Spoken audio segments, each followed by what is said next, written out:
China के अंदर Europeans और अमेरिकन से ज्यादा इंडियंस को वैल्यू मिलती है आज की डेट में, आप कहीं भी जाएंगे, बिकॉज उन्हें मालूम है कि अगर बिजनेस है तो इंडिया में है, क्योंकि कहीं ना कहीं इनको लगता है मोदी है तो मुमकिन है, चाइना को भी लगने लग गया अब तो जो जो हम कहते हैं टक्कर, टक्कर सिर्फ हमेशा टक्कर युद्ध में नहीं होती, टक्कर होती है आपके डिसीजन मेकिंग में। जितने एप्स चाइना के हमने बैन करे हैं, अमेरिका आज तक हिम्मत नहीं कर पाया टिकटॉक को बैन करने की या वीचैट को बैन करने की, हिंदुस्तान ने करके दिखा दिया आपको, और 3 साल से बंद है। रोहित भाई ये आज तक कभी नहीं हुआ, आपको हैरानी होगी सुनकर, चाइना ने इंडियंस के वीजे ओपन कर दिए लेकिन इंडिया ने चाइनीज के वीजे अभी ओपन नहीं किए हैं। ये डिप्लोमेटिकली कभी हुआ ही नहीं है कि एक कंट्री ने आपका वीजे ओपन नहीं किए लेकिन आप दूसरी कंट्री उसका वीजा ओपन कर दे। इट इज इम्पॉसिबल, अभी आपने सुना नहीं होगा दुनिया में, ये अभी हो रहा है। और मोदी जी बोलते हैं कि चाइनीज को इंडिया में आने नहीं देना, और चाइना बोल रहा है, इंडियंस को बोल रहा है प्लीज आप आइए हमारे से बिजनेस कीजिए। कि बिजनेस पॉइंट ऑफ व्यू से पूरी दुनिया में सिर्फ इंडिया को क्यों देखा जा रहा है आज? इंडिया को इस वजह से देखा जा रहा है, आप खुद देखें पाकिस्तान के साथ अगर हम लोग अपने बिजनेस के मामला को जोड़ते हैं तो पाकिस्तान तो आगे डूबा हुआ है, महंगाई का बना हुआ है, एक बहुत ही हमारा मेन इशू आजकल महंगाई का चल रहा है, और मजीद जो वो महंगाई है जो बढ़नी है, ठीक है। अब इंडिया को इस पॉइंट ऑफ व्यू से, अब इंडिया के बारे में बात करते हैं तो इंडिया में जो है ना बड़ी स्टेबिलिटी है, इन्वायरमेंटल स्टेबिलिटी है, इंडिया तरक्की कर रहा है, और जो पैसा जिसको पैसा कमाना आता है उसको वो जानता है कि मैंने इंडिया में कहाँ से कहाँ लगा के निकालनी है। और अगर मैं इससे ओवरऑल बात करूँ ना, I have some Indian friends, ठीक है, जब हम वर्ल्ड टूर इकट्ठे करते हैं, हम अक्सर मुख्तलिफ कंट्रीज़ में हम लोग सारे इकट्ठे, हमारा गेट टुगेदर होता है, हम use to go to Dubai as well, and वहाँ पे हमारे फ्रेंड्स आते हैं फ्रॉम इंडिया, तो उनकी ना एक इखलाक बहुत अच्छा है। इखलाक किस लिहाज से कि ईमानदार हैं वो, अगर आपके साथ वो अगर हमारे साथ बुरा कर लेना तो उनको रात को नींद नहीं आ सकती, उनमें एक खासियत है।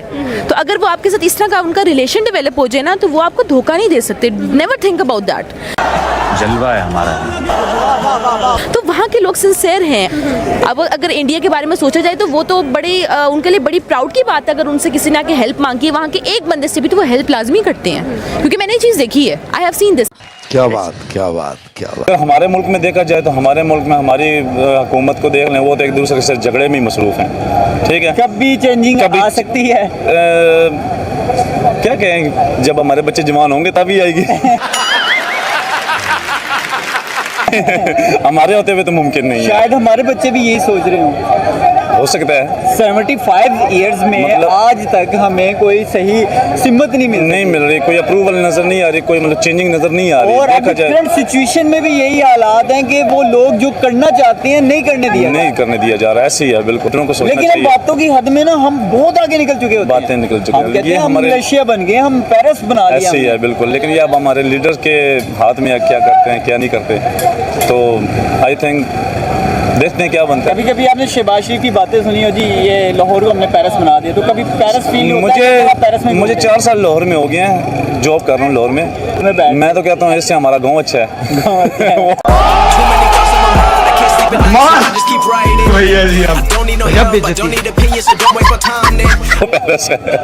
जिस तरह से इंडिया अपनी पकड़ मजबूत कर रहा है इन साउथ, ग्लोबल साउथ में 120 कंट्रीज है रोहित भाई, 120 कंट्रीज जो भारत की तरफ देख रही हैं for support, for business, for growth. और वहां पर आपको क्या लगता है, मोदी जी वहां पे सिर्फ चने भटूरे बेचने वाले हैं? He is going to sell everything and do trade in Indian rupee. ये एजेंडा आप देखेंगे, वहां पे हम हथियार भी बेचेंगे, हम फूड भी बेचेंगे, हम दवाइयां भी बेचेंगे, हम हर चीज बेचेंगे और इंडियन रूपी में बेचेंगे। क्यों हिला डाला? और उसमें nobody can interfere in this. क्यों? उन कंट्रीज के पास भी पैसा नहीं है, ग्लोबल साउथ की कंट्रीज के पास भी डॉलर की कमी है, इसलिए उन्हें इंडियन रूपी में ट्रेड करना भी इजी रहेगा। And I have already told you before also, अभी सिर्फ 19 का आंकड़ा हमने पार किया है, 19। Next 2 years you will find ये 50 को क्रॉस करने वाले हम लोग, और इसके ऊपर बहुत तेजी से काम चल रहा है। जयशंकर जी इतना लंबा टूर अफ्रीका का कर रहे हैं, कोई बहुत बड़ी गेम है इसके पीछे। The global south is looking towards India as a big player, as a voice for them. और इंडिया उसका वॉइस बन रहा है, क्योंकि कोई सुनता भी नहीं था। उसके बाद आप देखेंगे कि इंडियन रुपी जैसे जैसे स्ट्रांग होता जाएगा, इसकी डिमांड इंक्रीज होगी पूरे वर्ल्ड में। जितनी डिमांड एंड सप्लाई का गेम है, आज की डेट में डॉलर स्ट्रांग इसलिए उसकी डिमांड है। जैसे जैसे इंडियन रुपी की डिमांड बढ़ेगी, हमारी वैल्यू स्ट्रांग होगी, हमारी एक पहचान पूरे वर्ल्ड में डिफरेंट हो जाएगी। जान दे देंगे इसके लिए। जैसे अभी आज की डेट में आप मिडिल ईस्ट में जाते हैं, वहां पर इंडियन रुपी एक्सेप्ट होना शुरू हो गया है। You can go there, you can give Indian rupee and get the local currency. आपको बीच में से डॉलर को बीच में से निकाल दिया उन्होंने, घर से निकाल के फेंक दिया बाहर। Modi ji is working on कैसे कैसे पुराने लोगों को अपने घर से निकाल के बाहर फेंकना है, और डॉलर का टाइम आ गया है। आप सोच के देखिए, आप कभी सोच सकते थे कि राहुल गांधी को उसके घर से बाहर निकाल दिया जाएगा? It was impossible to think. मजा आया। मुझे ये बताएं कि आपको क्या लगता है कि पूरी दुनिया आखिर क्यों इंडिया की तरफ जो है, ये पूरी दुनिया का रुझान नज़र आता है, प्रेफरेंस नज़र आती है? ऐसा क्यों है? क्या इंडिया वाकई टेक्नोलॉजी में जो है एक्सेल कर गया है, या कोई और रीज़न? इंडिया वाकई टेक्नोलॉजी में एक्सेल कर गया, इसमें कोई शक नहीं है। बिकॉज इंडिया अपनी जगह तरक्की कर रहा है, क्योंकि उसके जो सियासतदान है वो हमारी तरह इस सीट के पीछे लड़ और मर नहीं रहे।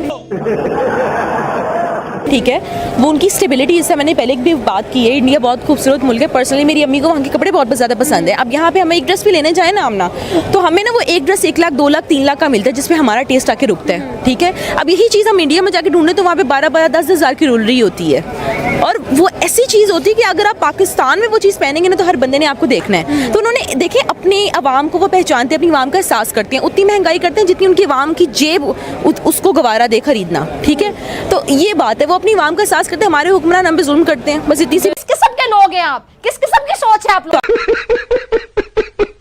मुझे ये बताया, आप एक तो स्टूडेंट हैं, फ्यूचर क्या देख रहे हैं पाकिस्तान में? फ्यूचर कुछ भी नहीं। फ्यूचर ये ज़्यादातर यही सोचते हैं कि बाहर चले जाना, पढ़ लिख के आउट ऑफ कंट्री। यार मैं देख रहा हूँ रिसेंटली जितने भी हमारे पढ़े लिखे लोग हैं, उनकी एक ही सोच देख रहा हूँ कि यार हमने पाकिस्तान में नहीं रहना।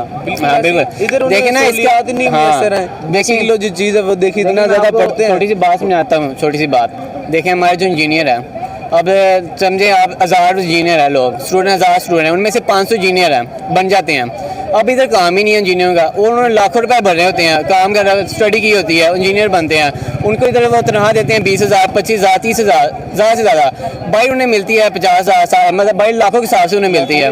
देखिए ना भाई, अगर उनकी 50,000 हो। सर एक चीज़ और भी बात करने वाला हूँ ना, बड़ी बड़ी मल्टीनेशनल कंपनीज में इंडियन नजर आते हैं, जैसे कि आपका यूट्यूब का, फेसबुक का, ट्विटर का, माइक्रोसॉफ्ट का। हमारे यहाँ पे पाकिस्तान में क्यों नहीं है? सर ये देखिए, ये बेसिकली ना लैक ऑफ एजुकेशन है। वो हमारे इधर इन्वेस्टमेंट नहीं करते एजुकेशन में, बेसिकली वो उधर करते हैं एजुकेशन। सर उनका जो एजुकेशन का निज़ाम है ना वो बहुत अच्छा है। हमारे 50% बच्चे जो है ना स्कूल ही नहीं जाते पाकिस्तानी।